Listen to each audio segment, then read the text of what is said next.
Every morning, you need to mind hack and murder hack your brand. Exponential growth is exponential. Look at your calendar and burn it.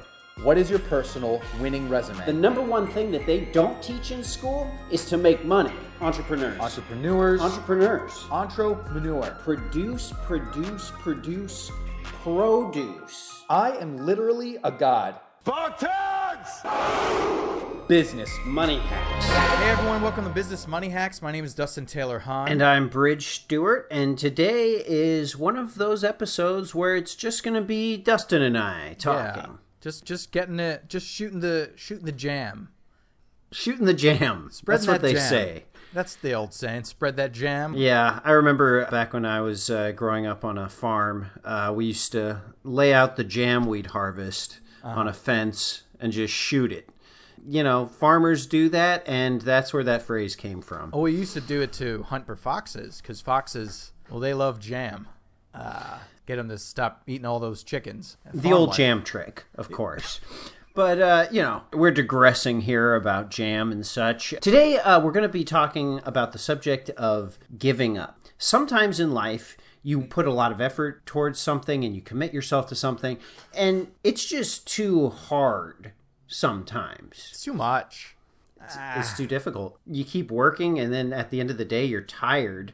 Who wants that? I mean, we talk about perseverance when you try to be successful. And at the end of the day, it's like, I don't wanna. That whole philosophy of I don't wanna. I feel like people need to embrace that a lot more, because a lot of people are just saying, yeah, I wanna. Sometimes you don't wanna. There was a book I read years and years ago from a Taoist philosopher, and that was the exact title. It's just sometimes I just don't wanna. I don't want to do it. And I think it's a beautiful philosophy. Funny thing enough, he starved himself to death. He just kind of stopped. He didn't want to eat, I guess. He just didn't want to. He didn't want to anymore. And so he didn't. Yeah, he perished away in the wind. Yeah, that's a pretty extreme version of I don't want to. I mean, I don't know if I should advocate people starving themselves to death on this business podcast. Well, I don't think it was more, it's not like he starved to death. I think he just withered. Just a casual withering just of his physical form. He just sat on a mountain and then just sort of went away in the wind, those mountain winds. It's the different sort of the Eastern philosophy and the Western philosophy. It's just a different way of... It's more the mountain philosophy. Yeah.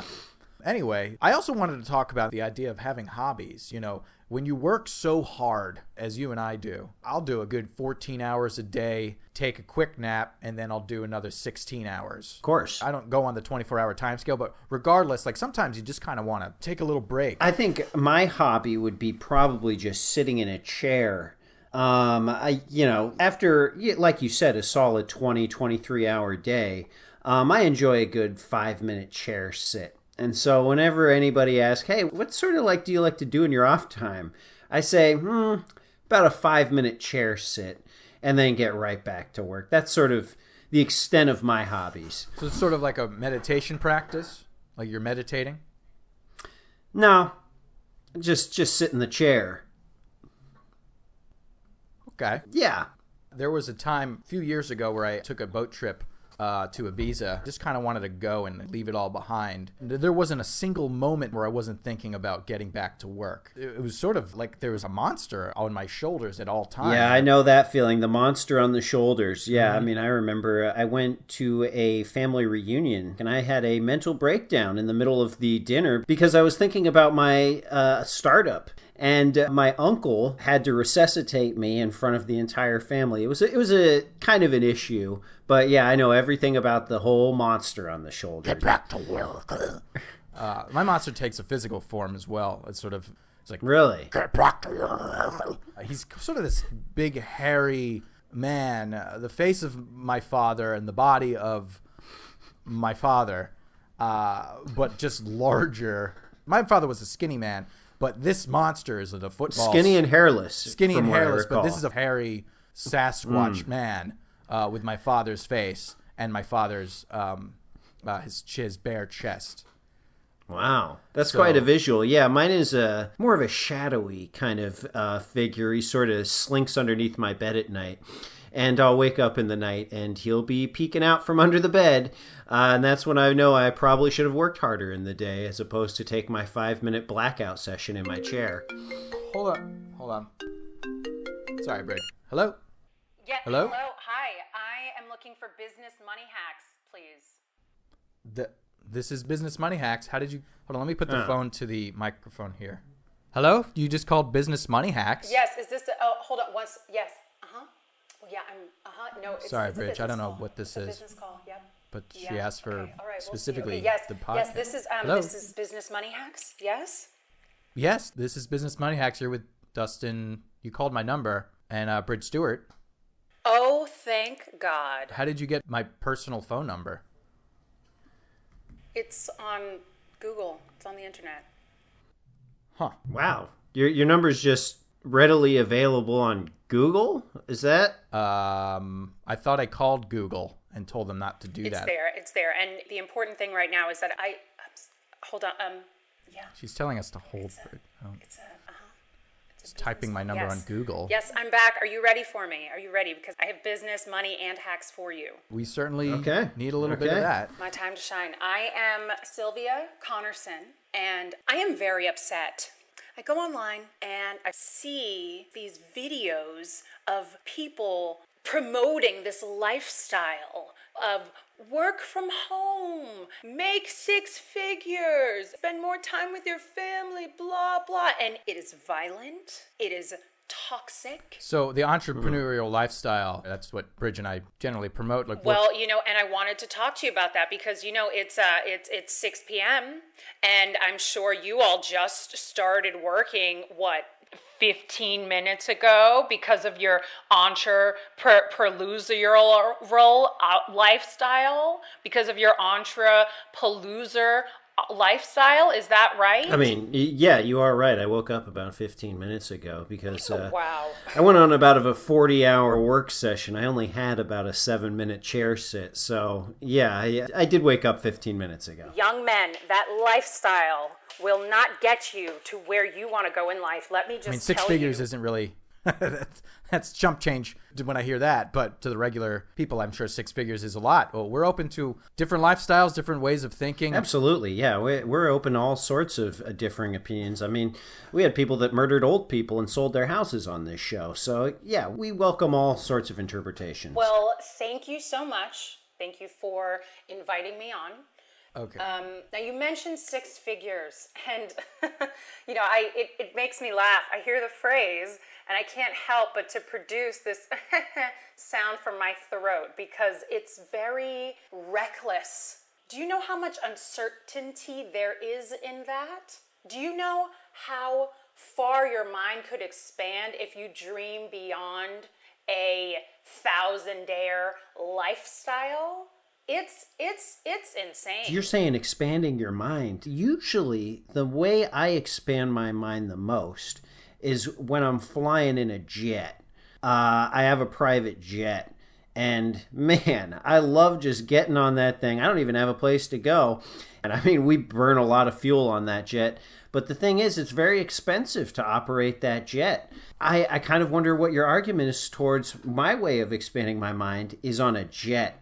And I can't do that as a 1,000-dare. If you want to be a jet setter, I have no problem. No problem.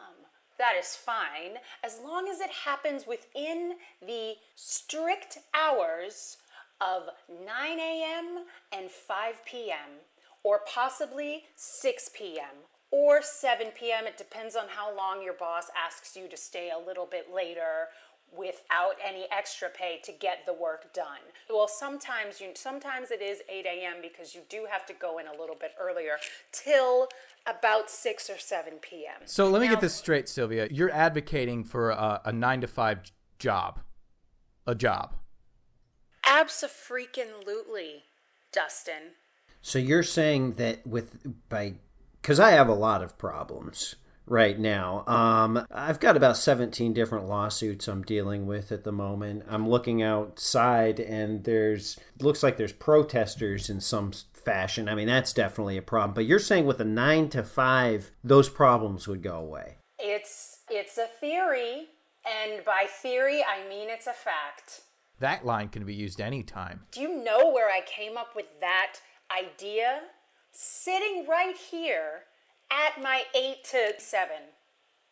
That's where I came up with that. So you like the idea of what I imagine is you're huddled on the floor with other workers and you fend for yourself and try to get that last chicken bone that they throw at you at lunchtime. You're advocating for that sort of lifestyle. Do I like it?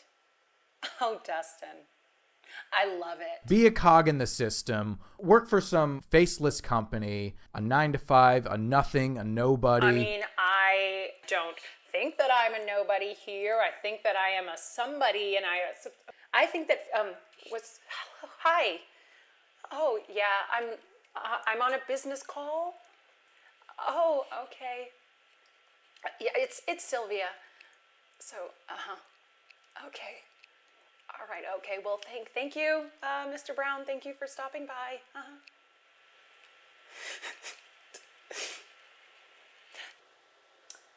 I am special, someone. Useful.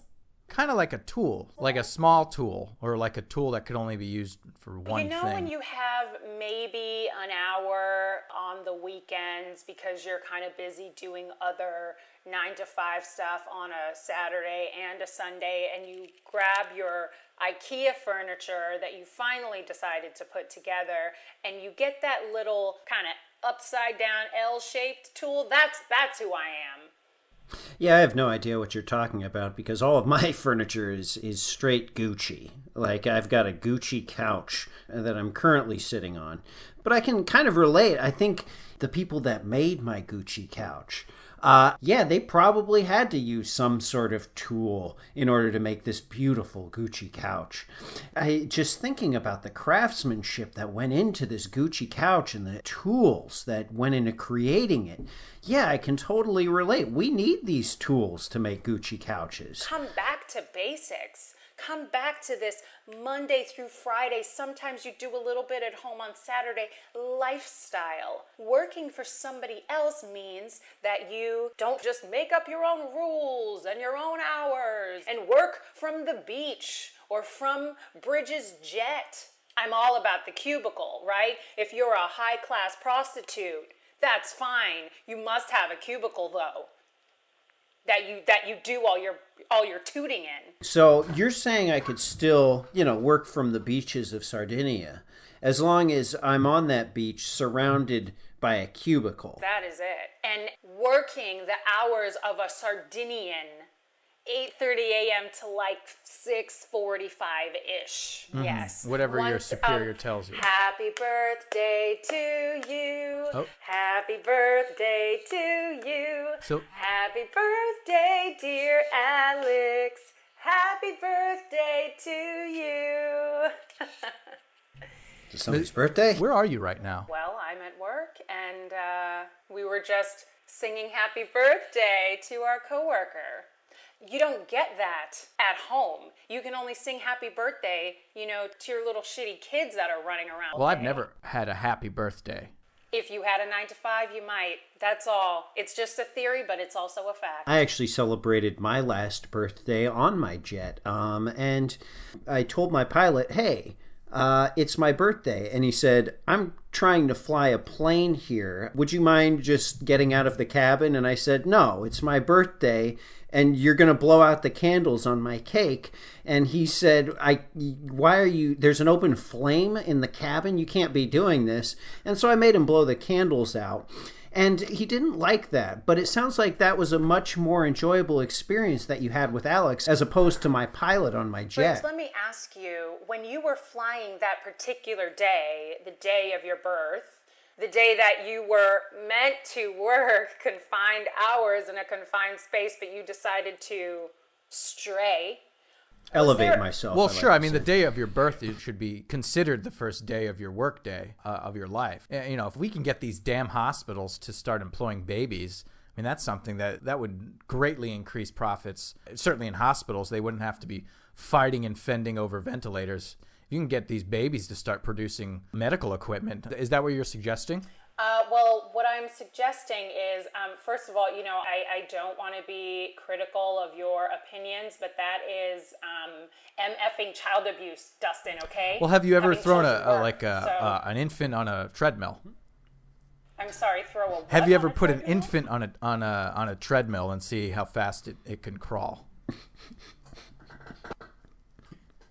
Not recently, no. I think it also prepares them for the workplace, like getting into that mindset of like, hey, I got to move, I got to continue on, and it does not matter what age I am, I have to work. Let me tell you, Bridge, what you missed out on your birthday, because I'm sure that when that jet took off in the air, it may have been the only one. Is that right? It was definitely one of the only ones. It cost a lot to be able to get that jet in the air that day. Well, you also missed out on something that I love, that I feel is grounding, that I feel is an important reminder of who you are on this earth.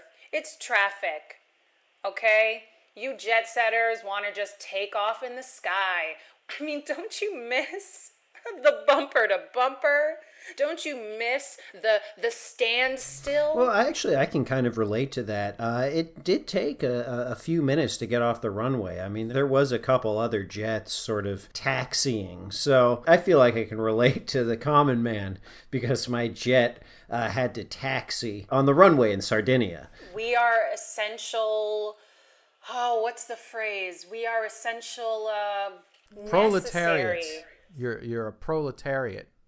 Old world term of a peon worker. Sort of like dispensable, disposable.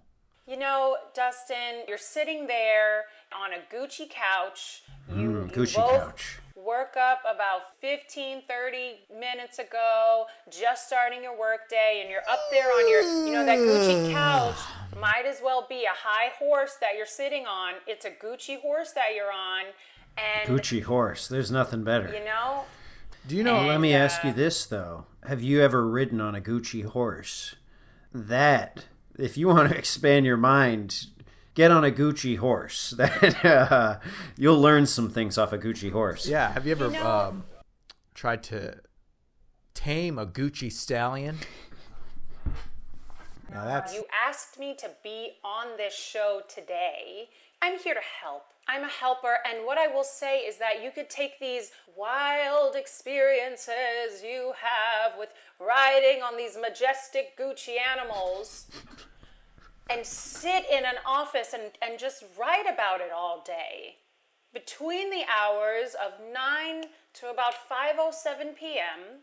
and get paid a fixed rate and get taxes taken out and feel fulfilled and feel sane. Yeah, I don't know. The more you keep talking, the more you are helping me. In a lot of ways, you're helping me appreciate the Gucci animals that I have got just roaming the grounds of my compound. I mean, like, I used to think, like, man, a Gucci cat, how much better can that be than a normal cat?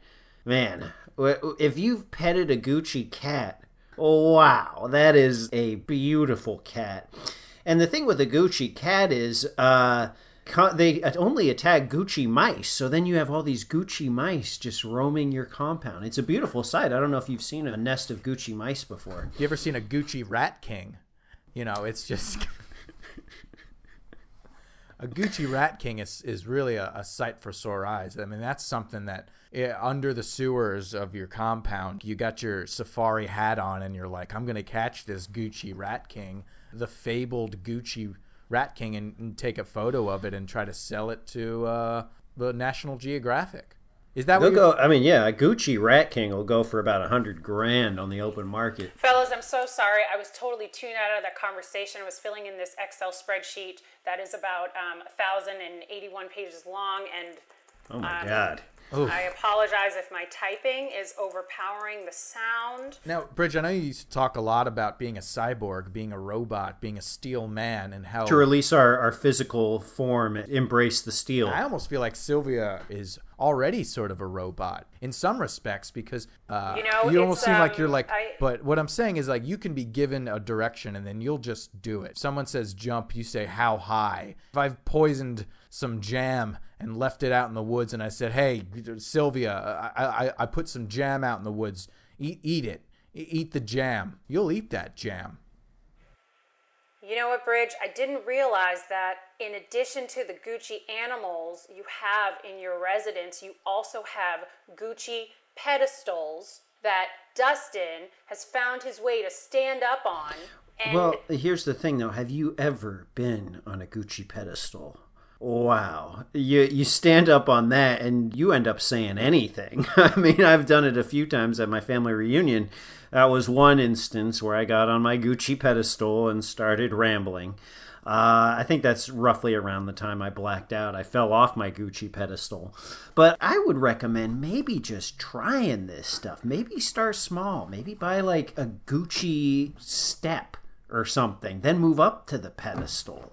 you know what? My paycheck is fixed every week. It's the same. I've always heard, like, once you have a job, you have it for life. The job market out there is as stable as can be. So I think you may have a point, Sylvia. Let me tell you about some of the bliss I have in my life, because I am not valued more than the next person here, unless it's, you know, my birthday, and then everybody stands up from behind their desks and sings me happy birthday. But everybody here is treated exactly the same. Nobody is special, but nobody is unspecial either. We're all wearing the same gray dress, even the men. You're all wearing Interesting. gray. We pretty much blend into the cubicle walls, and that is how it is supposed to be. Samuel, who's very old and very ill, actually camouflages right into the wall because his skin has gotten so pale and gray that he matches his gray dress, and when he leans up against his cubicle wall, just taking these slow, shallow breaths, we can't even see him. We're like, Samuel, where's Samuel? We need this thing done. Where's Samuel? That's interesting because, at my startups, I actually like for my employees to distinguish themselves. And I do that by sort of encouraging kind of tattoos on the back of the neck with a number so that I can sort of recognize, oh, you're employee number 1, number 2, number 3, number 4, like when they join the organization. I mean, obviously I can't force them to get the tattoos. This is due to these outrageous government regulations, which I hope to change. But yeah, it's highly encouraged just to sort of have people be their own personality, be their own number. It's kind of like branding. You know what I call startups? Stop it. Too many ideas floating around. There are too many industries already. And again, I'm trying to help. Live your life, but do it within these 2 to 3, sometimes 4 walls. I prefer a 4th wall. I'd love to have them slide another gray wall back here just so I'm in my little cube. I hate to, reiterate this fact, but do you know if they have Gucci cubicles? Because that I could get into 4 gray walls of Gucci. Wow. Yeah, you know how angry you can get. Your eyes go really bold. I explode. I'm an exploder. I'm a screamer. Bridge, I could picture you we get you 4 Gucci walls and a Gucci chair to sit in, and you're out like that. You could sleep for days. Maybe that's what I need to be doing. Sylvia, thank you. this seems to be you seem to be encouraging this Gucci lifestyle that I'm already living this she Gucci definitely lifestyle. has been doing but what if, I've been going sort of ham on the Gucci lately, but maybe. You know what? If you feel like you need to start on that level 2 to 3 to 4, maybe even 5, get a ceiling up there, and then eventually upgrade to a downgrade and be all gray, then that is what I encourage you to do. I think it is a little bit of a bitch-ass move. I think you could go right into this 8:17 a.m. to 7:15, 7:16-ish lifestyle, but you know what? I am not here to judge. And you know what? And you can't see me, but I am raising my hand to ask a question. When was the last time you got your lunch stolen? Well, so probably about a year ago when I caught my chef sneaking bits of steak out from one of my meals. He said, "But I'm hungry. I haven't eaten in days. Please." And I said, "You're stealing from me." Well, I'm glad you took my suggestion of cameras all over the kitchen so that you could watch him and make sure he's not. These chefs won't be stealing my steak anymore. The feeling of walking to the community fridge that hasn't been cleaned out in over 60 days and wondering, will my lunch be there? You know, did my boss take my lunch again? I have no idea. That feeling is the exhilaration that I get to have every single day. That's all that I... Hello, yes. It's, I'm still on this business call. Yeah. No, it's Sylvia. I kind of get that same thrill, but on the other side, where it's like I enjoy going into my startup and just opening the fridge and seeing all these lunches in there and sort of just taking a bite of each one. And I get the thrill when the employee comes up and looks at me, and I get to look them right in the eye as I just take one bite of their sandwich and put it right back in. That's a hell of a thrill. Mr. Brown certainly Who? seems like... Mr. Brown? Please don't say that name too loud, okay? Okay, well, he seems like he's got a good head on his shoulders. I just kind of wonder how much Gucci he owns.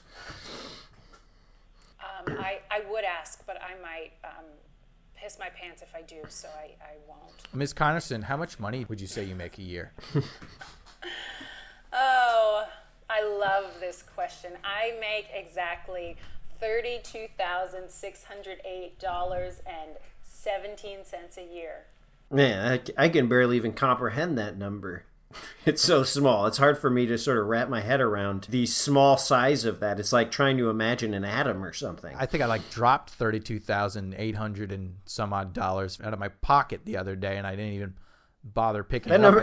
I think a rat king might have came and swiped it. That number is so small it scares me, like existentially. Yeah, it's like when you cut something in half and you can keep cutting it in half more and more, but it doesn't ever go away. It's just half of half of a half. It's like Zeno's paycheck. Well, gentlemen, I mean, what's scarier? Knowing that exact figure or having no idea what your potential is in this world? I have my answer. I like feeling like a potential god. I dream of myself as just a sun lion, a lion made of flames. You know, I feel very ill hearing that, and I would take a sick day, but I only have a limited amount, so I won't. But that's toxic masculinity is what that is. I think it's more toxic lionidity. Well, thank you so much for dialing in. I'm not sure how exactly I guess it's on Google. I don't know how I would feel, Dustin, the fact that somebody was able to get your number, the fact that so little people have been calling you. I think I'd probably be more embarrassed by that fact. Mm-hmm. But yeah, this has been a very interesting episode of Business Money Hacks, and I think it's reinforced a lot of our ideals. Mm-hmm. Oh, I thought that you called me, but okay. It's you know, it's a little tough here sometimes, and I sometimes just get my thoughts and feelings a little messed up. Okay. She is something That else. sounds like a nightmare. But yeah, no, that sounds like a nightmare. Yikes. Is what living that rat king life. Well, thank you for listening to Business Money Hacks. I'm Bridge Stewart. I'm Dustin Taylor Hahn. Remember to like and subscribe and all that jam.